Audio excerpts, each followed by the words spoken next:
stressing over me. Okay. Can I, shall we, you can say mom or you can say your first name or whatever you want. Mom.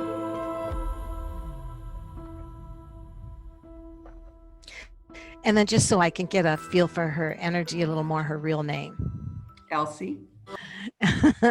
And then again, her real, say mom. Mom. Thank you.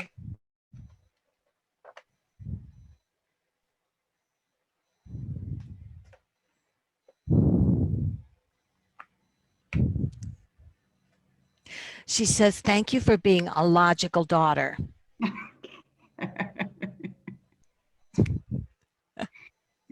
She feels like she's very proud of you, Aw. and she's very proud of the way that you conduct business and your life. Aw. She always says also, just remember, if an opportunity comes up in a short time, don't be so logical that you don't do something new. You need to remember that it's okay for you to try something just a little bit different. Even though she's proud of you for being logical, she just wants you to know that it's okay to try new things. So don't talk myself out of it by being too logical. Yes, by being too logical.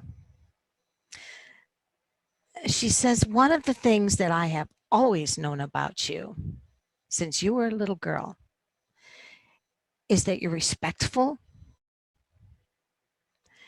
that you are somebody people love because you care about them, and because I feel you got that from me, Aw. that you are of my heart because you represent respect to me. Your mom says I put you through a few situations where you had to be out of your comfort zone.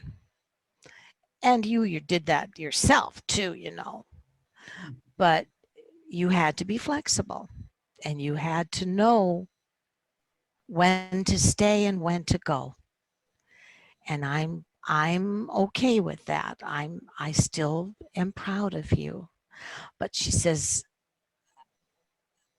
I also know that there were times during my life at the end where you had to be taking on a lot of things at once. And she said that took a lot of flexibility for you.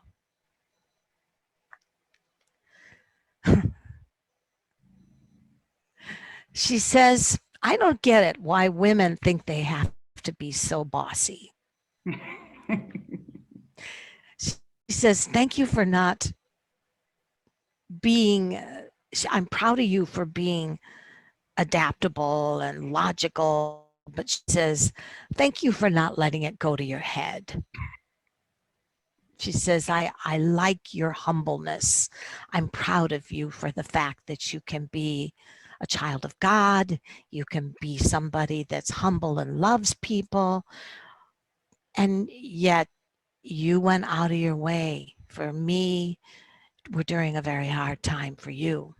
And she also says,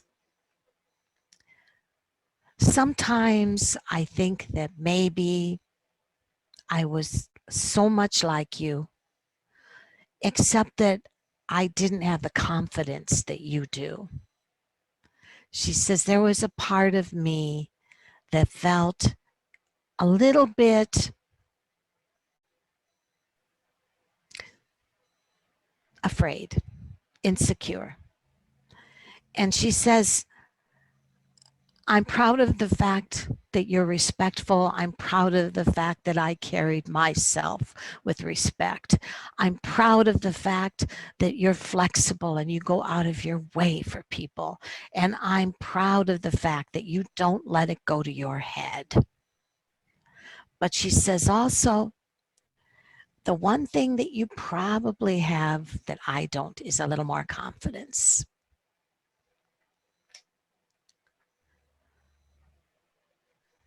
Your mom says that one of the things that she always worried about was whether she was being equally supportive for all of her children. She worried that that was a very important job for her as a mom, and that for her to be supportive and have everybody remember her and have beautiful memories was really important to her.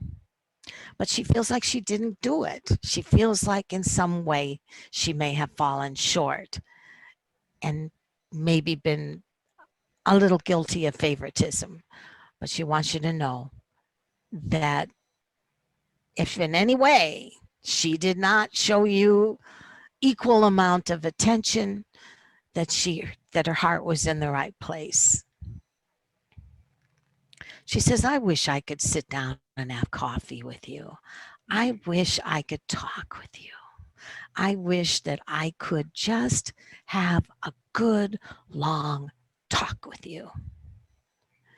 But she says, thank you for being common sense, grounded, respectful, and for being all the things that I admire in people.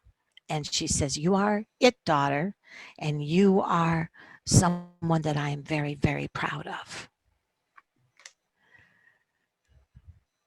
And one of the things she says is, you have a certain sparkle about you that you have kind of hidden. And she says that sparkle is what makes you friends. And she wants you to know she's very proud of you, proud of the sparkle, proud of your respect, proud of your just ability to be humble through it all. And she just wishes she could have a nice long coffee with you or something. So that's what comes through. Okay. That's beautiful. Yeah, I didn't think why. I didn't know your mom, but I think that she sounds like a lovely person. Yes, she was. She accepted everybody for who they were. She was a good lady. Oh, Didn't expect ready, this. ready for dad? Sure. Okay. Okay, say his first name. Just a second. Thought I had a towel with me. Okay.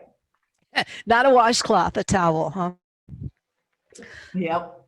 Okay. Okay. Say his first name. His real name? Whatever people called him. What? Norbert.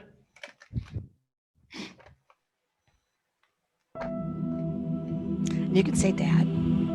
Dad.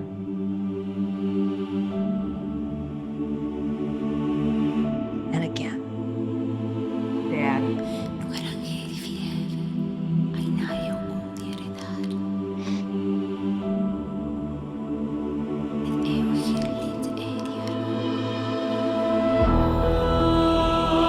Trying to slip into your dad's mode of thinking here. Your dad says he's glad he's not a part of this world. There's so much going on. He would rather not know about it. That would be him. I've often thought There's that. only one thing that's important to your dad, and that's honesty. Can you believe who you're talking to? And can you believe the salesman or whoever else that you're dealing with? Honesty. Your dad says, I liked a life where I could just be in my comfortable surroundings, be relaxed, but at the same time, an honest lifestyle, something that is real meat and potatoes type thing. But I had a lot of doubts, he says. I had a lot of doubts in my last years. He says, so many of the things that I thought that I knew for sure, I suddenly realized I had second thoughts about, or I had feelings that maybe I wasn't so right after all. Something a lot of people won't know about him that he knows you know. He wasn't the most confident guy. He was steadfast. He liked a relaxed lifestyle. He liked honesty. He didn't care if how much he knew about the world, but he also felt that there was kind of a little part of himself, he says, that was just a little bit afraid of the world. And he says that didn't matter to him because he wasn't one of those guys that lived in their imagination. He wasn't one of those guys that had big, huge dreams that he couldn't reach, because what he had is what he wanted and what he loved. He wants you to know that he felt he was a wealthy man. Not so much in money, but what he had in kids, what he had in his life, what he had in you, all those things. He says, I was a rich man. I was a man that had good fortune. I mean that I considered that there was probably a lot of things that happened that I could have made different choices.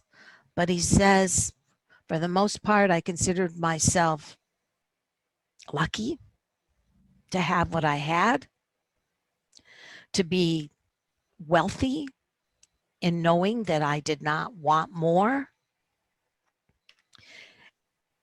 And he says the only thing that was extremely important to me was that I have my friends, my family, and to know that they were going to be the people in my last years. I didn't need anything else. I didn't need anybody else. I just wanted what I knew, my comfort, my people. And he says, there were a lot of things you don't know that I knew were going on in your life. A lot of things I kept hidden.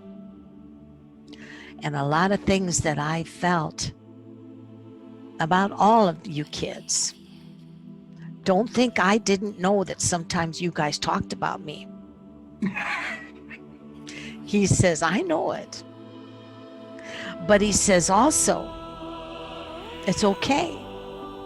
Because what I don't know, I don't care. And he just wants you to know he loves you. Thank you for your honesty. Thank you for being who you are. And with him in the last years of his life, you are one of those special people that made him feel wealthy and that he was the richest man in the world.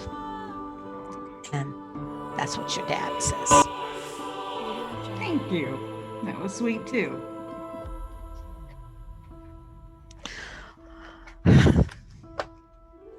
I think that the one thing your mom and dad seem to have in common in their readings is they felt they had all they needed.